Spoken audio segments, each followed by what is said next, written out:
What's going on, Orange Nation? This is Neil Adler with another episode of Syracuse Central on the Fan Arch Network, coming to you live from Nashville, Tennessee. Been chilling with my son all weekend, and happy Monday. Okay, so Syracuse won on Saturday. It wasn't pretty, but they won, right?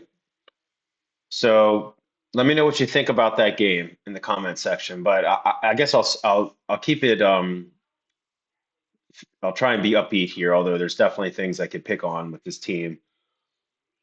They won the game, and it didn't look like they were going to win the game. And on Saturday, I was watching it with my son, and he was prepared to talk a lot of smack because it did not look good. Syracuse just came out flat. I knew UConn was going to give Syracuse a tough game. They're a quality program. I get it that they're an independent in football. They're not known for being a powerful football program, but Jim Mora's a former NFL head coach. They won 9 games last year. They beat North Carolina in a bowl game. They only lost to Syracuse on the road by 7, and they looked like the better team. They were up 17-6. Syracuse's offense was flat. They didn't give up a ton of points, but it's not like the defense was amazing. But somehow, some way, Syracuse found a way to win. They led for like less than a minute in the entire game.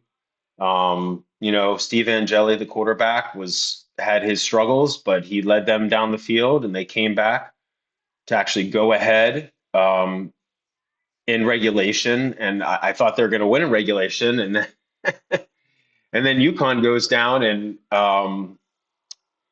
that I can't remember the receiver's name. It's not really important because he's not a Syracuse receiver, but a UConn receiver made a ridiculous catch on 4th and 10 with like his left hand with one arm, and then they kick a 40ish yard field goal with right at the end, and it just is inside the upright. So they go to overtime, and I'm like, okay, we had the momentum, and then UConn scored, and now Syracuse is probably going to lose in overtime.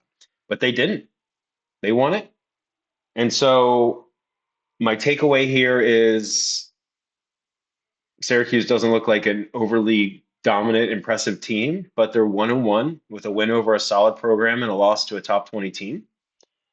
And it's they got a lot of work to do. They got Colgate this Friday night, which I assume won't be an issue. But with this schedule, it does not leave me a lot of optimism that Syracuse is going to. I'm not saying they won't win 6 games and get to a bowl for the fourth straight year, including the second under Fran Brown.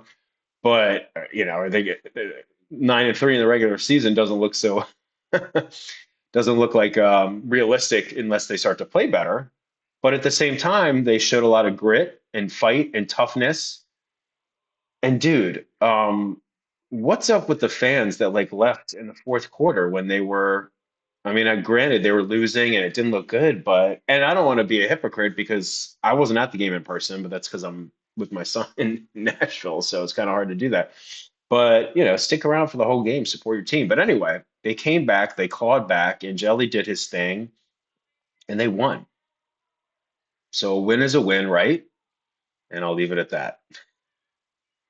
So, on Syracuse Central, when I'm doing football episodes, I'm going to talk about Fran Brown a lot, and the good, the bad, the ugly. Although with him, it's mostly good because I think he's a stand-up dude, high character, no nonsense, but also kind, community oriented, faith oriented.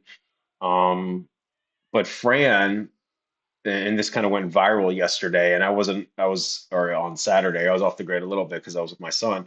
But he made the team do sprints after the game, even though they won. And it just there was a quote from Demetrius Witherspoon, one of the offensive linemen, where like I guess they were heading to the locker room, and Fran Brown like says something to the team like, "Where are you guys going?" So apparently he had told them that if they didn't perform up to the standard that Coach Brown expects against UConn, win or lose, that they were going to do sprints. And I think that's kind of cool. Again, listen, I'm glad that my alma mater won this game, and they're 1-1, which is a lot better than 0-2. And even though UConn, I think, is a quality team, they should get to a bowl again this year. It still would have been a bad loss at home because it's at home and you're favored by a touchdown. So blah blah blah. So anyway, I thought it was cool that Fran Brown made him do sprints and it went viral, and But the like I'm more of like a sentimental, touching thing, and I'm big on kindness and all that stuff. So after the game, I saw this on social media.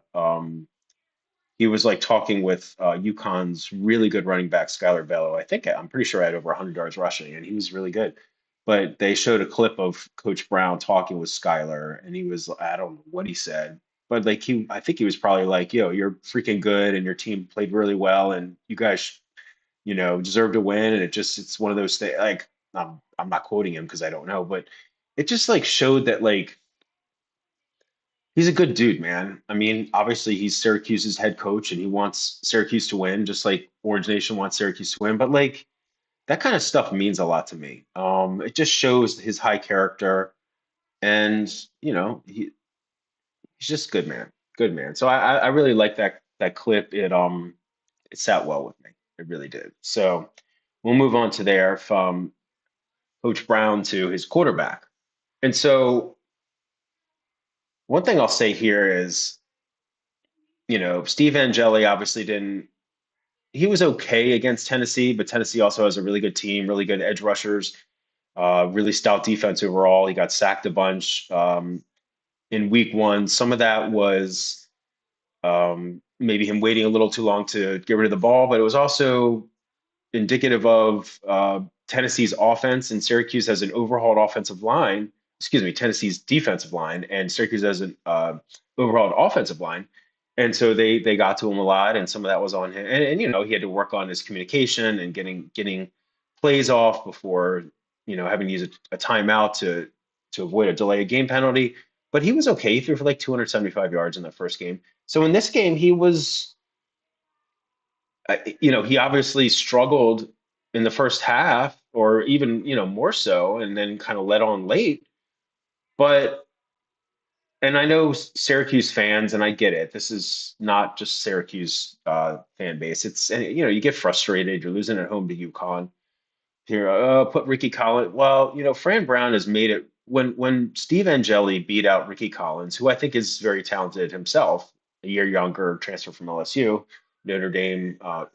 Angeli came in from Notre Dame, but Fran Brown made it clear when Angeli won the quarterback battle that he's not going to it's not going to be like a dual tandem.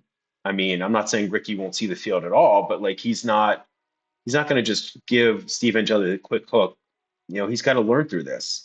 And he came back in a big time way in the second half, specifically in the fourth quarter, and then obviously leading them to a touchdown in overtime to win the game. But I mean, he had over 400 and some, I think it was like 417. Yeah, I'm looking at my stats here. 417 passing yards. He had two touchdown throws, both to Justice Ross Simmons, who had one ridiculous catch. And he had one pick, and he did have a fumble. He was 33 of 53, which is about a little over 60%. So, I mean, he needs to work on his accuracy, decision making. Again, he's fumbled. The fumble's not good. But again, as I've talked about on Syracuse Central in the past, and you guys all know this, he wasn't like a full-time starter last year at Notre Dame. He got into some games, and he's had a couple, I think, two career starts, or at least one career start at Notre Dame prior to transferring to Syracuse. But he wasn't like Kyle McCord, who left Ohio State, transferred from Ohio State to Syracuse, but he was 11-1 as a starter in the Big Ten. It's a completely different thing. So, some fans on social media who think they know everything, and everyone's entitled to their own opinion. I get it. It's saying, oh, let's get rid of Angeli, let's put Collins in. All right, well, Fran Brown's not going to do that. And it paid off because, like I said, he marched them down the field. They were down by 11 in the third quarter, after halftime. And they ultimately went ahead in the fourth quarter, and then it got tied, and then they won in overtime. And again, Angeli was solid. He's got improvements to make, but I mean, won't you take a guy that threw for over 400 yards? Now, the play calling and the balance on offense, which I'll get to in the final segment today, um, I wasn't a huge fan of. But in terms of Angeli, threw for 417 yards with two touchdowns and a pick. Kyle McCord had one game last year who threw five picks against Pittsburgh, and I believe three of them were pick sixes. And and of course he had an amazing year. And I'm not expecting Angeli to be Kyle McCord. That's unfair and unrealistic. but he was solid. I'll leave it at that. They won the game. Last but not least, I'm just gonna kind of go through here like my thoughts on like some of the good and some of the bad. And again, I don't want to be an armchair quarterback, but this is my show where I'm giving my opinion and I cover the team, so and have for a long time. Um, like I said, I thought Angeli ended up being solid. They had like over 450 yards of total offense. They ended up scoring 27 points in overtime. So I guess that's not awful, but in that first half, or actually it was in the first well, it was like in the first quarter plus, I think it was. I mean, they had the ball twice inside UConn's 10-yard line, and they went for it on a 4th and 2 and didn't get it. And then Angeli was strip sacked. So um, they got to be better on third down. I think I don't know if they were like 5 of 15. They got to be better on third down and obviously fourth down. And you know, I don't know that. What'd you all think about their first drive when they had the ball deep and they could have kicked a field goal and they elected to go for it and they didn't get it. And obviously that would, pin UConn back. I don't know. Don't you? And maybe they don't have crazy faith in their place kicking unit, but don't you take the points there just to like get some points on the opening drive? I mean, I know it was like a 4th and 2, I think. I don't know. Again, it's hindsight is hindsight, but overall the offense obviously racked up a ton of yards. The game did include an overtime period. Um, but Yassine Willis had 11 carries for 49 yards, which is like, over what, like 4.5 yards a carry. Why didn't he have more touches? I mean, certainly in, late in the game, in the fourth quarter or whatever, I mean, you're down and you don't have a ton of time and, you got to throw. I get it, but like, why not have more balance? And I think Will Nixon had a handful of carries, but like, I think for Syracuse to really be at its peak on offense, it needs more balance in terms of between the run game and the pass game. And I know they were pass heavy last year. Look, McCord led the country in passing yards, but the Quinn Allen also had over 1,000 yards rushing. He had over 500 yards receiving too. But let's give you seeing the ball more. So I wasn't a fan of that. Dan Villari, from a receiving standpoint, he had like I think 7 catches for 104 yards, over 100 yards. That was pretty nice. Justice Ross Simmons had those 2 touchdowns. He had a ridiculous catch. I think he had around 80, between 80 and 85. So, I mean, Angeli obviously mixed it up, mixed it around in terms of his receivers.